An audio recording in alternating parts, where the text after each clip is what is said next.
Today I'm going to show you how to install OpenAI in Python.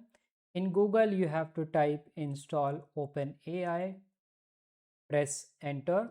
Then you have to scroll down and come on this website pypy. Click on this. Now you have to click this, copy to clipboard.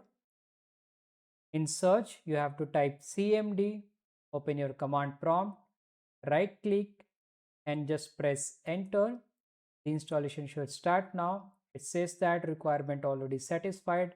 That means it is already installed in my Python. I'll close this now. Let's confirm. I'll make import.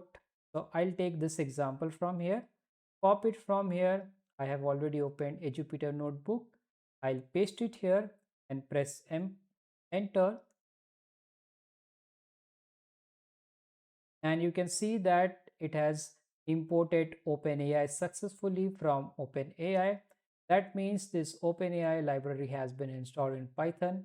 Now you can start using it and build your LLM apps. I hope you enjoyed this video. If you like my video, you can subscribe to my channel. Thank you for watching.